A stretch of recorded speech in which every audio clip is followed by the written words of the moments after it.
Monsieur le professeur Ndao, représentant le corps enseignant, Madame la marraine, chers invités, chers étudiants, mes premiers mots, ce sont des mots de remerciement. Je remercie la 19e promotion de m'avoir choisi comme parrain. Il s'agit d'une marque de sympathie, d'estime, de reconnaissance à mon égard, à ma modeste personne physique, mais aussi à la personne morale que je suis, c'est-à-dire l'enseignant qui a pour devoir, je m'arrête là, pour devoir, puisque c'est un devoir,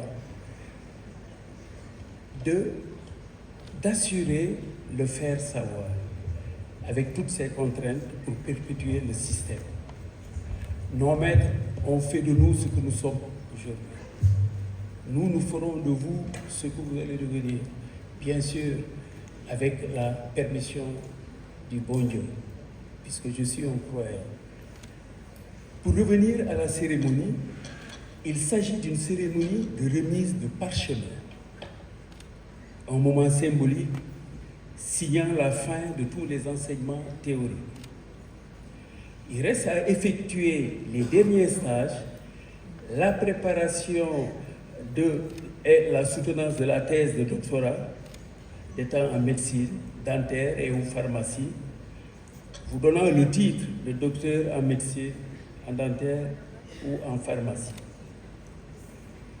Ces diplômes d'État sont reconnus au Sénégal et validés par les ordres professionnels d'autres pays, tous les pays de la sous-région et même les États-Unis et le Canada. Je parle des ordres professionnels.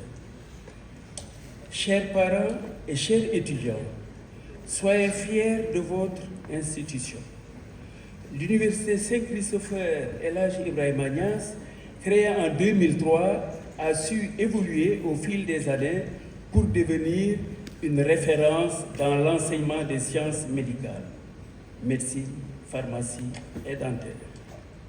Depuis sa création, 770 docteurs ont été formés, dont 565 médecins, 178 pharmaciens et 27 chirurgiens qui exercent aujourd'hui avec succès dans divers établissements de santé du Sénégal et d'ailleurs. Et quand je parle d'ailleurs, bien sûr, c'est la sous-région et donc en international, France, États-Unis et Canada. Des alumni tiennent aujourd'hui des postes d'enseignants, de chercheurs dans ces pays cités. En termes d'organisation académique, notre établissement se conforme fidèlement aux recommandations du système LMD et respecte le calendrier académique. Depuis mai 2024, notre université a une nouvelle gouvernance avec une société africaine d'investissement regroupant des pays comme le Maroc, la Tunisie, l'Afrique du Sud et le Rwanda. Elle a à la tête de son conseil, elle a à sa tête un conseil d'administration regroupant d'anciens ministres du Sénégal, de France et d'autres pays représentés par son DG, son directeur général pour la gestion et un recteur pour la partie académique. Une nouvelle vision est née. Cette nouvelle vision est de faire de l'université une université d'excellence en perpétuel développement. Il s'agit d'un projet dynamique plaçant l'étudiant au centre. Des orientations stratégiques ambitieuses pour le développement et la modernisation de notre institution ont été prises immédiatement dans un plan stratégique de développement. Cela se traduit aujourd'hui par la réhabilitation du site 2 avec modernisation des laboratoires pour les travaux pratiques des médecins et des pharmaciens. L'acquisition d'un troisième site qui abrite la polyclinique dentaire avec 7 fauteuils dentaires, une salle de travaux pratiques équipée avec des fantômes qui permettent aux étudiants de faire de la simulation un centre de simulation avec des mannequins basiques et de haute fidélité. Permettez-moi à nouveau d'ouvrir une parenthèse. La simulation est aujourd'hui d'actualité.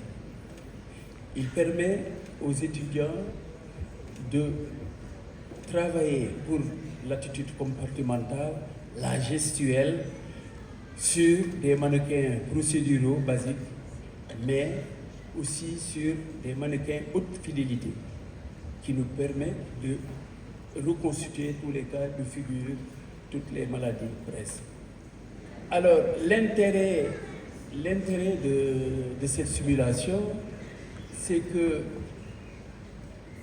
on sort du cadre d'atteinte d'objectifs théoriques, mais plutôt des compétences. On valide des compétences. L'étudiant lui-même, dans cette simulation, permet de suivre son évolution dans son apprentissage. Le moniteur aussi, l'enseignant, suit discrètement l'étudiant dans son évolution.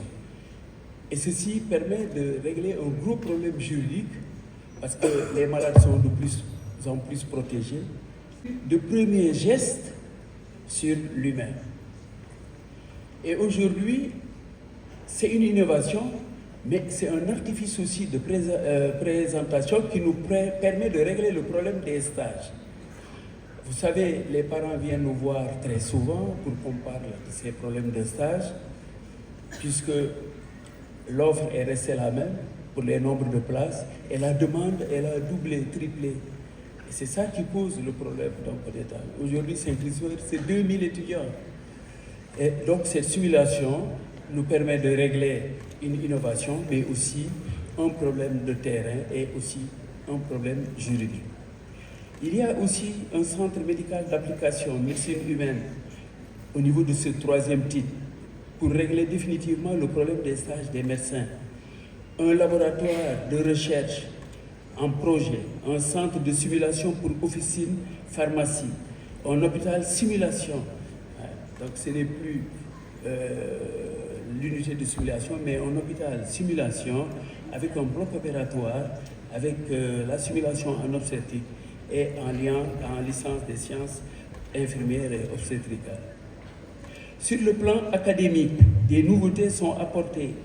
La mise en place d'un comité de recherche, avec un budget d'appui à la recherche, la mise en place de diplômes universitaires dès le mois d'août 2025. Je vais en citer quelques-unes. Il y a le diplôme, le DU de santé publique qui va démarrer, le DU d'initiation à la chirurgie, célioscopie, un DU de médecine d'urgence et de catastrophe, pour ne citer que cela. Au point de vue des opportunités, l'Université Saint-Christophe a signé des conventions au niveau du Sénégal avec la maison mère, bien sûr, l'Université Cheikh Anta Diop, mais aussi les UFR au niveau du Sénégal et l'Institut Pasteur, ça c'est un projet. Ceci nous permettra de faire de la recherche, des publications dignes de ce nom, qui nous permettront d'être classés parmi les universités du monde. Parce que c'est de ça qu'il s'agit. Ce n'est pas mettre une université, mais mettre une université d'excellence classée.